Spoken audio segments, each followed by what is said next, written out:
Tonight, the government rolls out tariff relief details for some small and medium businesses. Help them, not just to invest, not just to endure, but to thrive.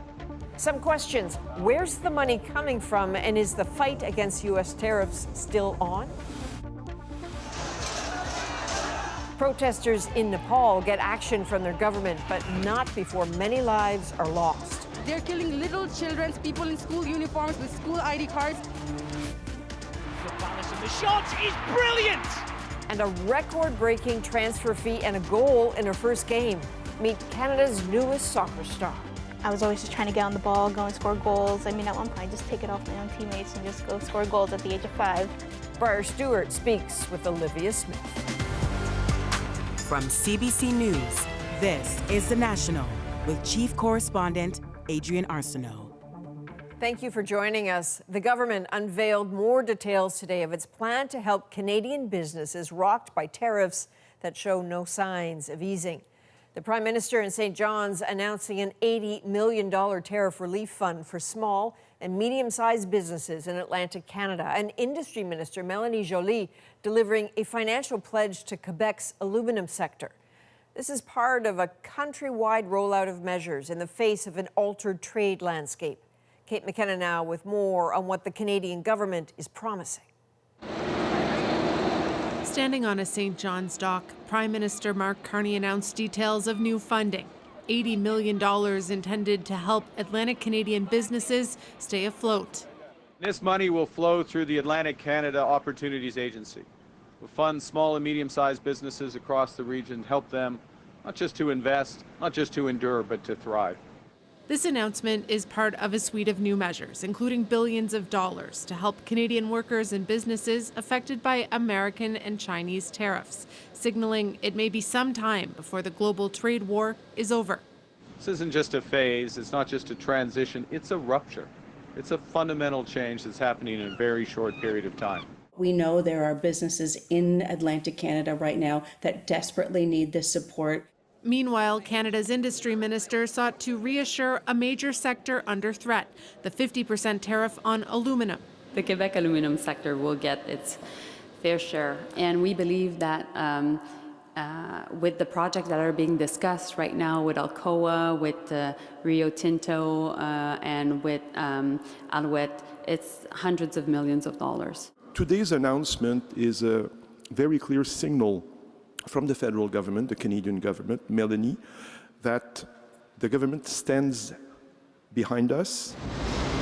Still, the federal government insists the fight's not over. They want to see these tariffs lifted. We need to think about the fact that the President of the United States have decided that it's his economy will be based on paying for having access to it. Last week, the Prime Minister acknowledged it's unlikely the American tariffs will be lifted anytime soon. And both countries are preparing to review the existing North American trade deal starting next year, meaning no one knows exactly how long this economic storm will last. Kate McKenna, CBC News, Ottawa. So let's go right to Catherine Cullen, host of CBC Radio's The House. Catherine, what do you make of the fact that the government is moving now on this major tariff response package?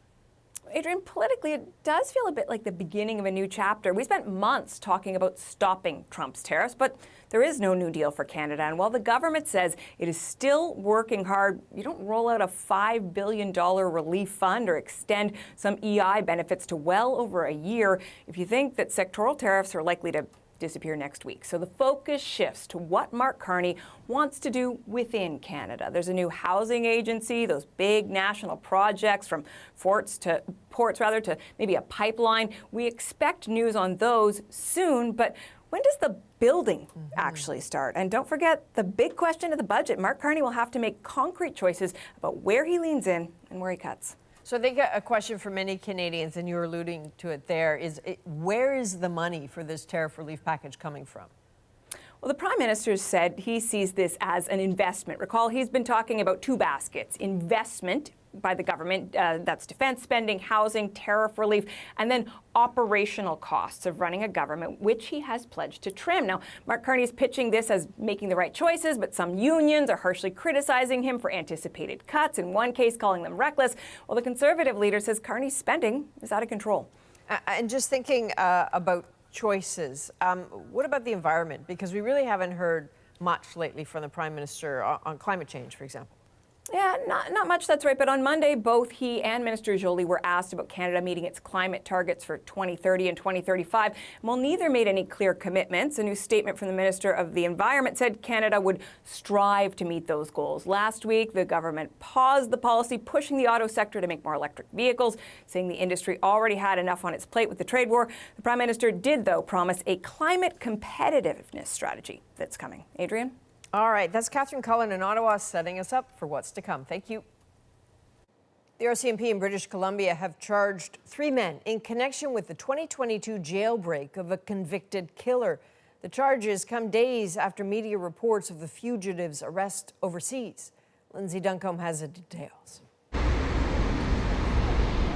It was a brazen escape. A convicted murderer, Robbie Al-Khalil, helped out of a British Columbia jail by 2 men posing as contractors. We are pleased to share a significant development. 3 years later, RCMP now say they have charged 3 men in connection with the escape. 2 are in custody, and there's a Canada-wide warrant for the 3rd, John Potvin of Ottawa. We asked the public become familiar with his photo today and contact their local police with any information regarding his whereabouts.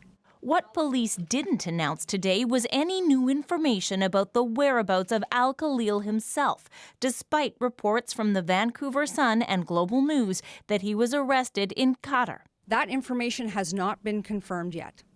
When there is an announcement to be made, we will definitely inform you. Al-Khalil has been on Canada's most wanted list for years. We just need to find him. When he escaped, he was awaiting trial on murder charges related to the shooting of a prominent gangster in downtown Vancouver. He was convicted in absentia. Al-Khalil had already been convicted of a 2012 murder in Toronto. If the media reports are correct and Al-Khalil is in Qatar, the investigative process could be more complicated, as Canada does not have an extradition treaty with the Gulf state. It depends on the government. This lawyer says extradition can still happen without a treaty. Where we have good diplomatic relations, we have trade relations, we have respect, the likelihood of extradition may be higher. Police say their investigation into the alleged accomplices uncovered information about a separate murder conspiracy in Kamloops and a firearms incident in Maple Ridge. They've laid charges related to those incidents, too. Lindsay Duncombe, CBC News, Vancouver. The self-proclaimed Queen of Canada has been granted bail with several conditions. Under natural law, you know very well, they have no jurisdiction. Zero. Romana Didelot and her followers believe Canada's laws don't apply to them. She and 16 others were arrested last week at a former school they've been living in the village of Richmond, Saskatchewan. They were all released, but Didelot and the building's owner were re-arrested and charged after they allegedly communicated when they were ordered not to. Didelot's bail conditions include staying away from Richmond, not contacting specific people, and not possessing weapons. Well, in Nova Scotia, more residents displaced by the Long Lake wildfires will return home soon after officials reclassified the fire as being held. It means that the fire is not likely to grow or move as long as conditions don't change. Now, officials stress the fire is still not under control, but the risk is low in areas that residents will be allowed to return starting Tuesday. So far, the fire has covered more than 8,400 hectares. And U.S. President Donald Trump has scored a fresh win at that country's Supreme Court, making it easier for immigration enforcement agents to conduct sweeps and searches. Katie Simpson now with the reasons, the reaction, and what is next. Some of the most controversial tactics used by federal immigration authorities can once again resume. Certain restrictions on ICE agents carrying out immigration stops and sweeps are being lifted. I want the entire nation to hear me when I say this isn't just an attack on the people of Los Angeles. This is an attack on every person in this city and in every city in our country. In a 6-3 decision, the U.S. Supreme Court suspended a lower court ruling that found aspects of deportation operations in California unconstitutional. Immigrants are human beings! ICE raids this summer drew huge backlash, with critics arguing that federal agents relied on racial profiling to make arrests, citing encounters like this one. An American citizen being swept up in an operation. Conservative Justice Brett Kavanaugh defending the decision in a concurring opinion. Ethnicity alone cannot furnish reasonable suspicion, he wrote. However, it can be a relevant factor when considered along with other salient factors. In dissent, Liberal Justice Sonia Sotomayor said, "We should not have to live in a country where the government can seize anyone who looks Latino, speaks Spanish, and appears to work a low-wage job." Justice Sotomayor is exactly right. We cannot accept a society where people are treated this way because of how they look. The Supreme Court order is a win for President Donald Trump. We're bringing back law and order to our country. As he tries to expand his hardline immigration agenda, Trump says he's still considering sending the National Guard into Chicago. And I don't know why Chicago isn't calling us saying, please give us help. Local and state officials do not want Trump to send the National Guard into Chicago. And the White House is concerned that kind of order could be shut down by the courts. But that hasn't stopped Trump in the past. And so, Katie, as we await Trump's decision, it seems more ICE raids are certainly expected in Chicago. Yeah, the Department of Homeland Security says it's ramping up its immigration enforcement operations, targeting Chicago specifically because it is a sanctuary city, which means it limits how much it cooperates with federal immigration authorities. The Trump administration is putting other sanctuary cities on notice as well. All right, Katie Simpson from Washington tonight. Thank you, Katie. 28-year-old Ottawa man has been sentenced to 10 years in prison for inciting fear and hate by calling for violence against Jewish people and other groups. Patrick Gordon MacDonald was found guilty earlier this year of terror-related charges. The court heard he helped create recruitment videos and racist propaganda, including for a group the Canadian government labels an international terrorist entity. In the Middle East, a deadly shooting at a bus depot in Jerusalem. Police say 2 men from the Occupy West Bank opened fire on passengers, killing at least 6 people. Crystal Gamansing has details of the deadliest such attack in years and the response from Israel's prime minister. In Jerusalem's outskirts, the remote junction, a busy hub of bus stops and commuters, erupted in chaos and death. Maybe after 2-3 seconds, someone suddenly shouted terror attack and people started running, says eyewitness Elzar Toldano. 6 people were killed, many others injured. According to Israeli police, 2 Palestinian attackers were shot dead at the scene by an off-duty soldier and an armed civilian. Shlomo Spry was at the scene. It's hard to describe in words. Devastation, sorrow, and just praying for those that were injured. They should get a speedy recovery. The Monday morning attack is described as the deadliest in years. The gunmen are believed to be from villages in the nearby occupied West Bank. We will not back down. We will intensify our operations and achieve all of our objectives, said Israeli Prime Minister Benjamin Netanyahu. Israel Defense Forces descended on villages in the West Bank, raiding a home reportedly connected to one of the attackers. In Gaza, military operations continue. The IDF struck down another tower in Gaza City. This one was empty, but displaced people nearby suffered the fallout. They destroyed everything for the people, says Mohammed Noman.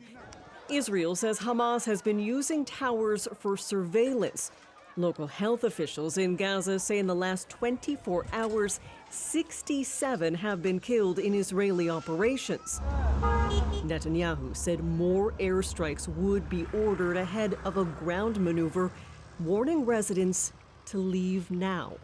Israel's president is expected in London for meetings this week. A demonstration in support of Palestinians has been scheduled Tuesday evening outside of 10 Downing Street, although it's unclear if Isaac Herzog will be meeting with the British Prime Minister. Crystal Gamansing, CBC News, London. There's been a major climb down from Nepal's government tonight after deadly protests. It will get rid of its ban on citizens' access to some of the biggest social media platforms. But before that pivot, at least 19 people were killed, more than 100 injured.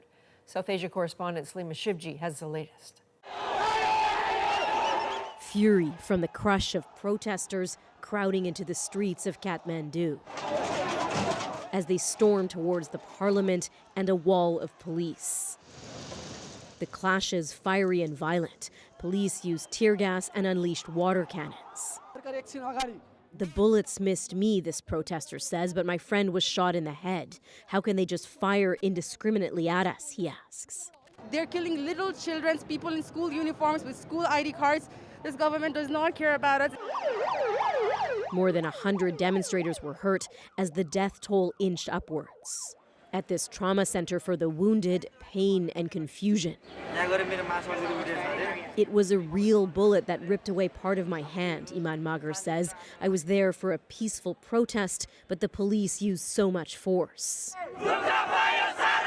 They had gathered by the thousands to protest a wide-ranging ban on 26 social media platforms like Facebook and YouTube, put in place just days ago to tackle hate speech, the government said. Others criticized the ban as a means to stifle dissent. But the protest, dominated by Nepal's disillusioned younger generation, is about much more. They want to control us just like a dictator. All the Nepalese citizens are fed up of corruption. Every youth are going outside the country. And the aggressive police response to the protest, a dangerous miscalculation, observers say. It's only going to make the matter worse. The poor governance, the nepotism, and the corruption that fueled the kids protesting, but the use of force, which is just unjustifiable. As the protests exploded, Nepal's prime minister hastily called a cabinet meeting, his government choosing to give in to the protesters and reverse the social media ban, hoping that will be enough to quell the deep anger against an increasingly unpopular government. Salima Shivji, CBC News, Mumbai. There's some sad news from the world of music. Rick Davies, co-founder of the British band Supertramp, has died at the age of 81. All right, right, you bloody well right, you got the bloody right, sir. It was Davis's 1969 ad in a music paper that led to the formation of Supertramp, one of the most commercially successful acts of its time. Davies played the piano and was one of the band's two main songwriters and singers. There's something to do and something to don't. Something you just can't tell. There's something that will and something that won't. Something says that's well. The band says Davies died Saturday after being diagnosed with a type of blood cancer more than a decade ago.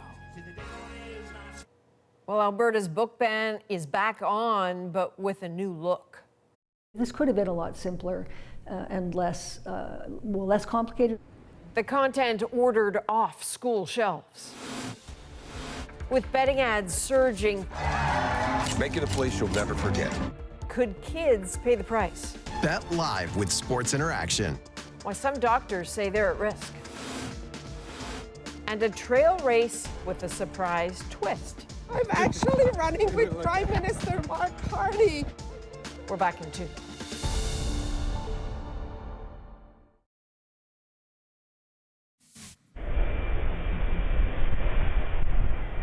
So after that, Canada's Transportation Safety Board investigators are heading to the Caribbean island of St. Maarten after that WestJet flight from Toronto made that hard landing at an airport Sunday. Video showed smoke coming from the plane right after it landed. The airline says there were no injuries. Well, the Alberta government has revised its guidelines for books it says should be removed from schools. The update follows backlash over previous rules that might have affected some classic novels. Julia Wong now with the new developments. A new chapter in the drama over books in Alberta schools, as new rules from the province narrow the scope of offending titles. The Alberta government now says materials containing any explicit visual depiction of a sexual act will not be available to students, such as drawings, paintings, or photos. Any material that includes visual depictions of sexual activities, that's our concern and has always been our concern from the very beginning. Written explicit content can stay on the shelves, so can anatomy books. The new rules come after CBC News obtained a list from Edmonton Public Schools of books it would have banned under the previous rules. Those included classics such as The Handmaid's Tale, Brave New World, and I Know Why the Caged Bird Sings. Edmonton Public is clearly doing a little vicious compliance over what the direction is. On top of more specific criteria, the new rules now cover all grade levels. Reviews are mixed. It makes no sense. I mean, first of all, as many of us know, our imagination is great. So to say that descriptions of sexual acts are okay, but visual depictions of them are not okay is a phony distinction. Honestly, anyone who pretends that this is censorship is really saying that they should have the right to show sexual images to other people's children without their parents' consent. Alberta Premier Davies Smith is walking a fine line to appease a broad base, says this political expert. This could have been a lot simpler and less complicated and less public and less embarrassing for the government had they dealt with it in consultation with teachers and schools. It isn't clear how many titles will be affected, but school boards must submit a list of books they plan to remove by October 31st, and those will need to be off the shelves by January 5th of next year. Julia Wong, CBC News, Edmonton. There are new concerns tonight about the potential long-term consequences of children being exposed to betting ads. It's foolish to gamble with the health and well-being of Canadians. The push to change the rules. A northern Ontario town is going all in on nuclear waste. It is such a tremendous feeling for our community. It's our future. But is the opportunity worth the risk? We don't want to be a dump. And a young Canadian soccer star shines in her Arsenal debut. The shot is brilliant! Our conversation with Olivia Smith. The National breaks down the stories shaping our world. Next.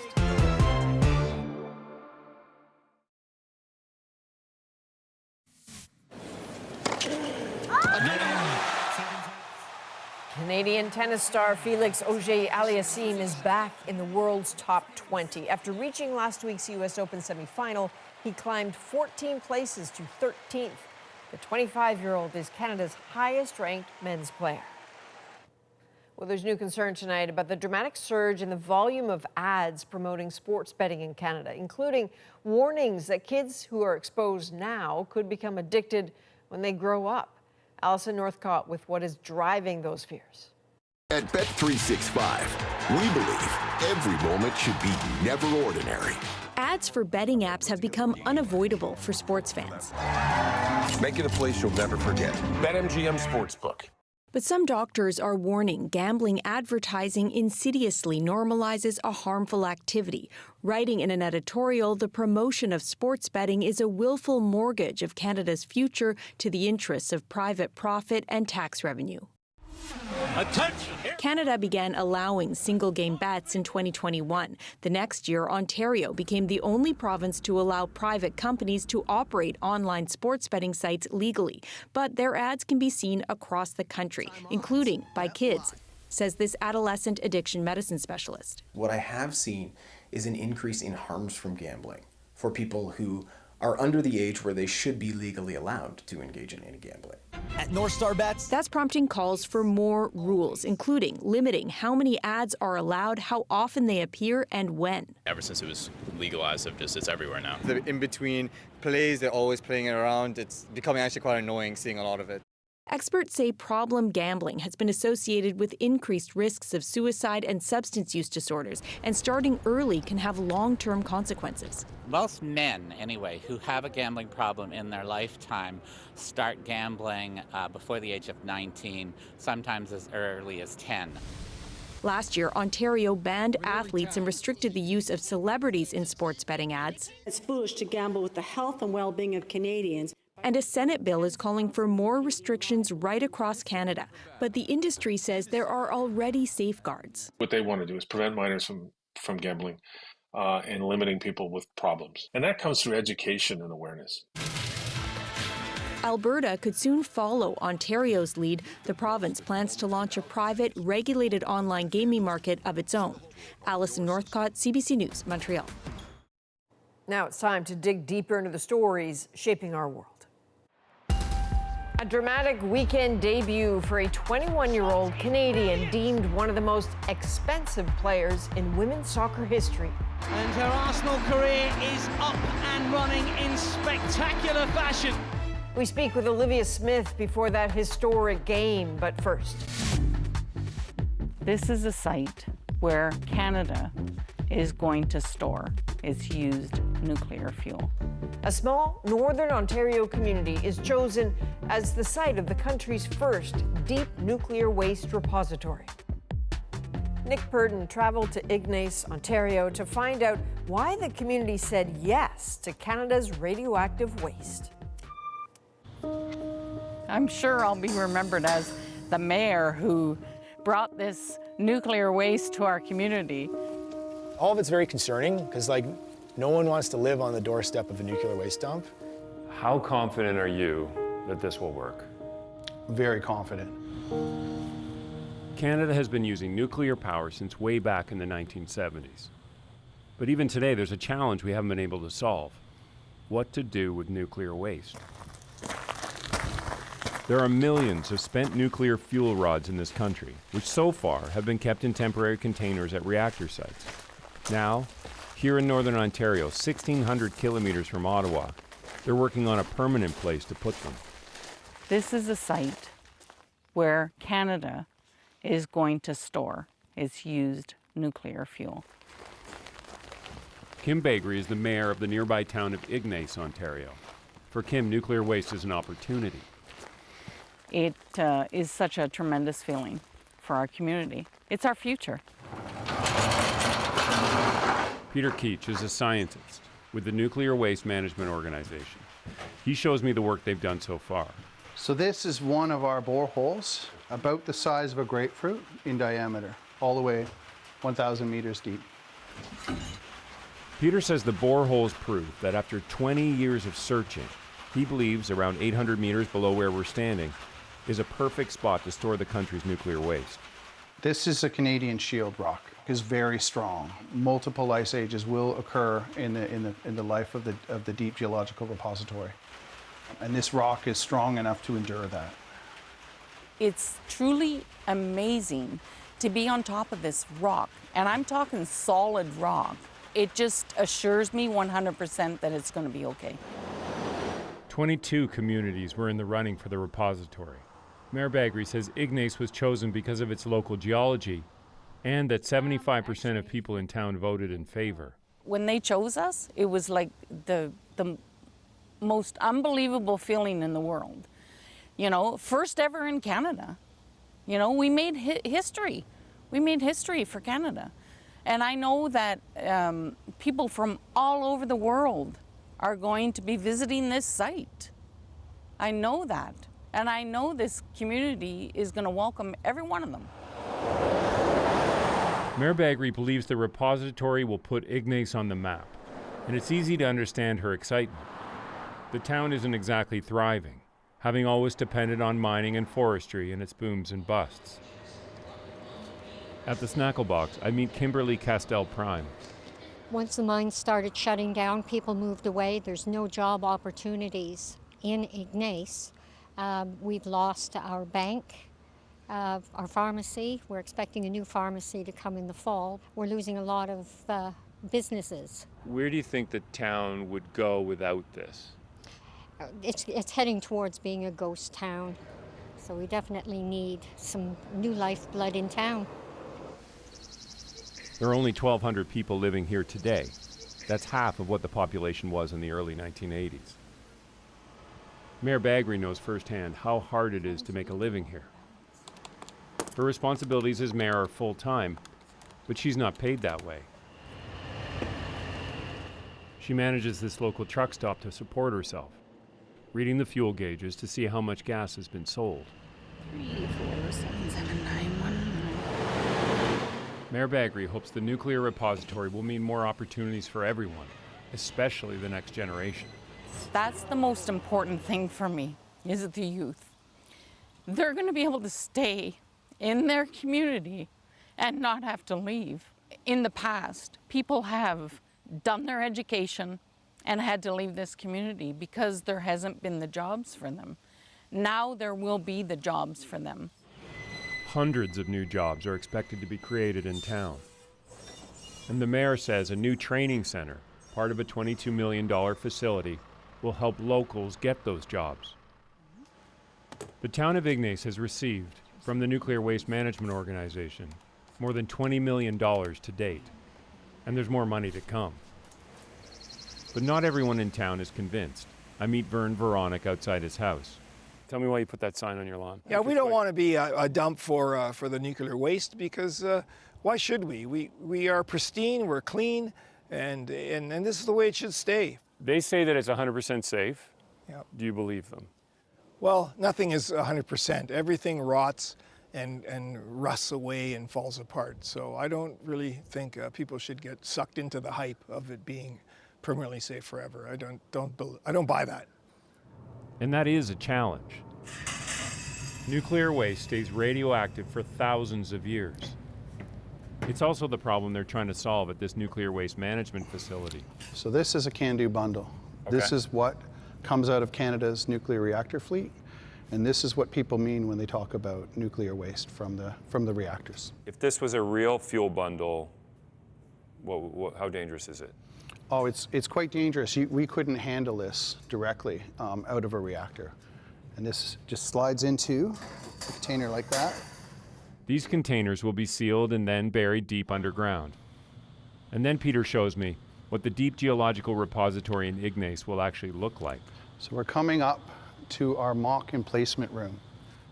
This has been made to look like it will look in the underground. So this room would be underground, deep down? Deep down, yeah, at repository level. This is where the used nuclear fuel will go.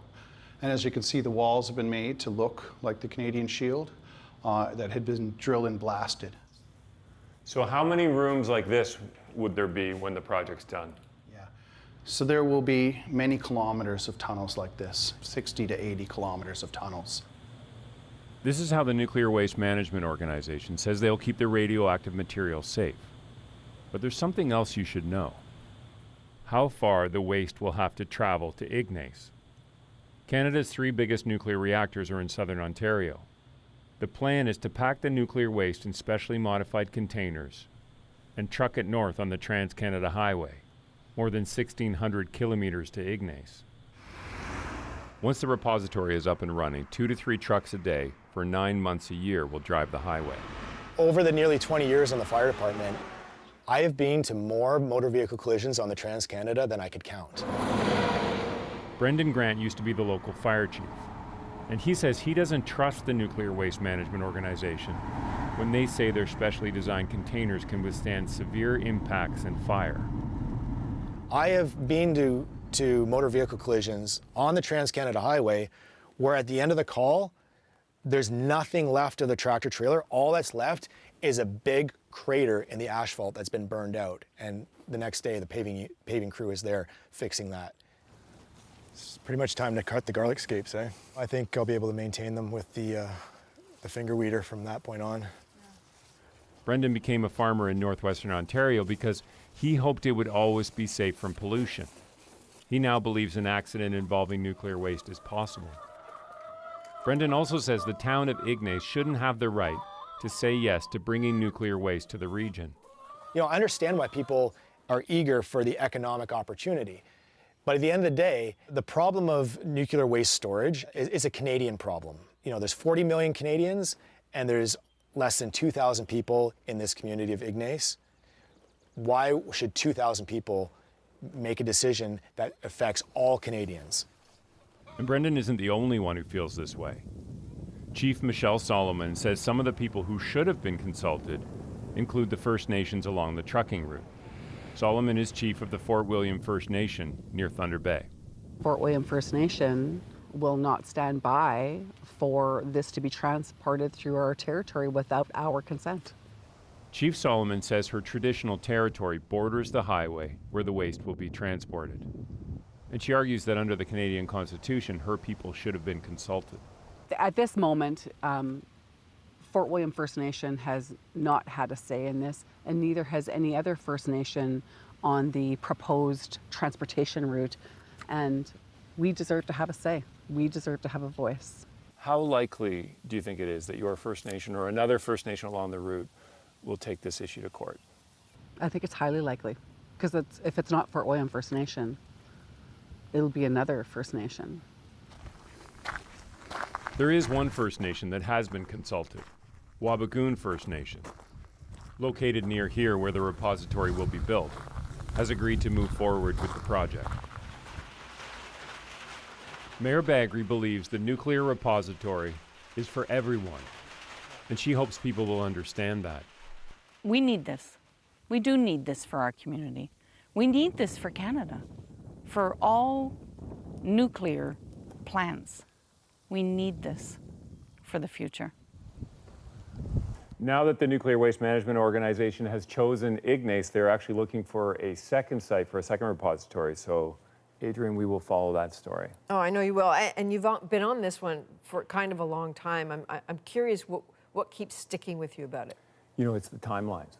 That in building this repository, they are trying to build something that will basically last forever. You know, they're planning for ice ages, which is remarkable to me.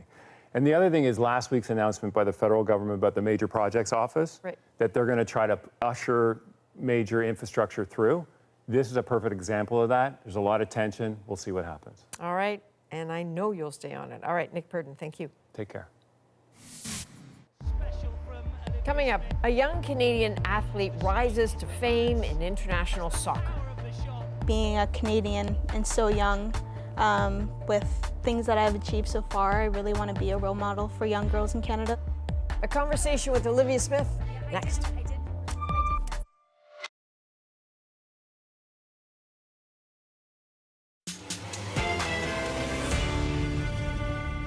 A 21-year-old Canadian soccer star takes international pitches by storm. Named Young Player of the Year by the Professional Footballers Association.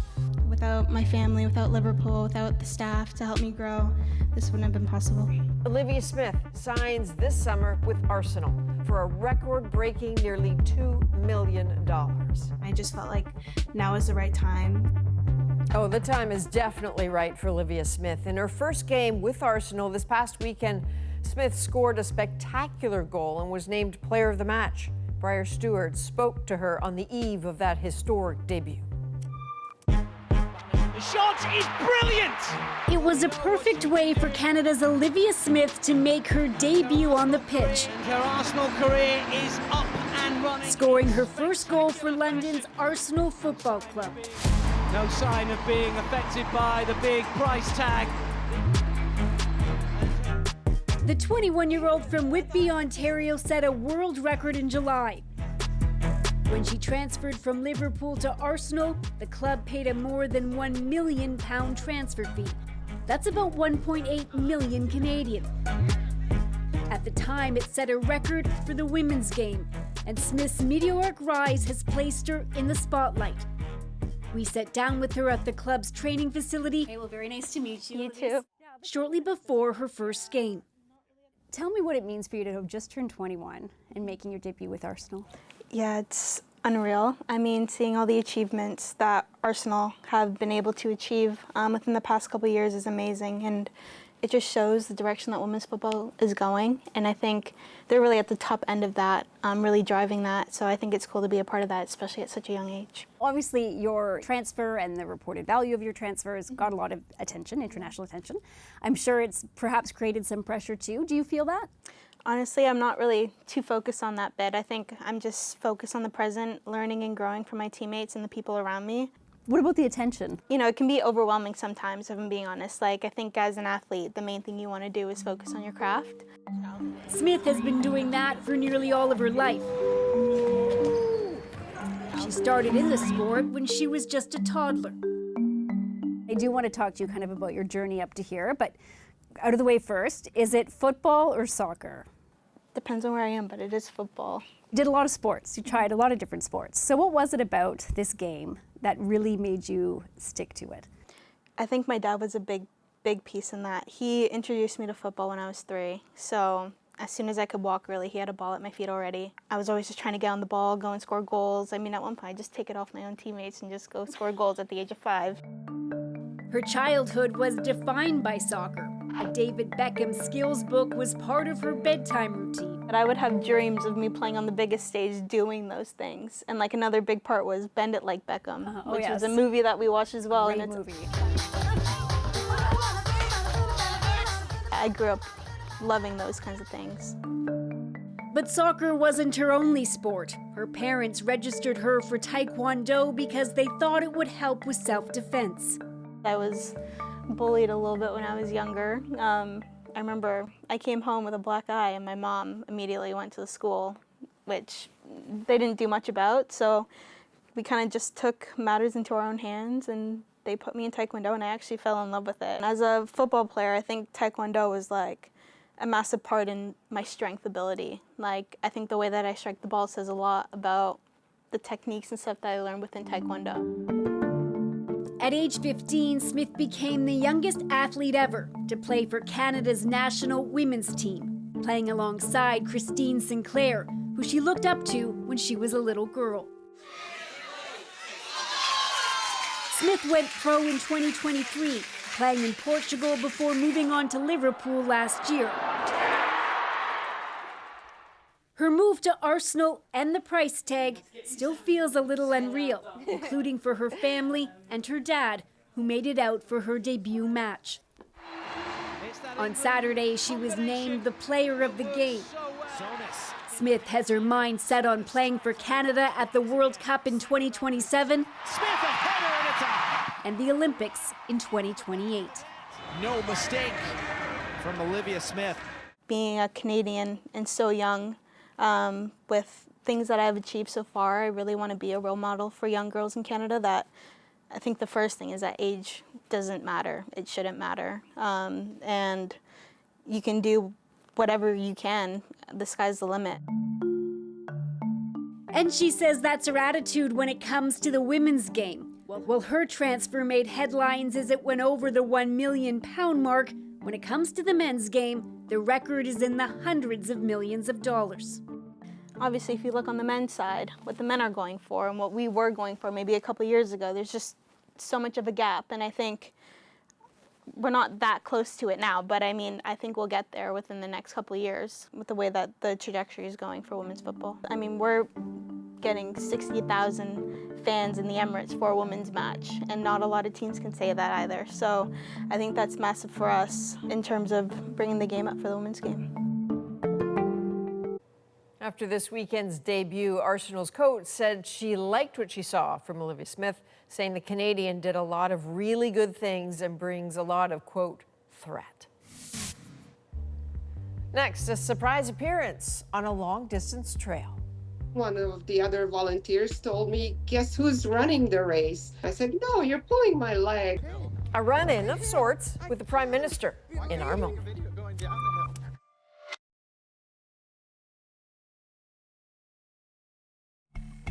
So this is Agnes Jung. She's a volunteer with the Halliburton Forest Trail Race in Ontario. And to her left, do you recognize that person? That is the Prime Minister, Carney. Thing is, that was not a planned photo op.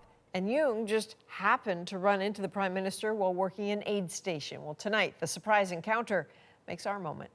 I'm actually running with Prime Minister Carney. I can't believe this. I've been a long-time volunteer at Halliburton Forest Trail Race. One of the other volunteers told me, guess who's running the race? I said, no, you're pulling my leg.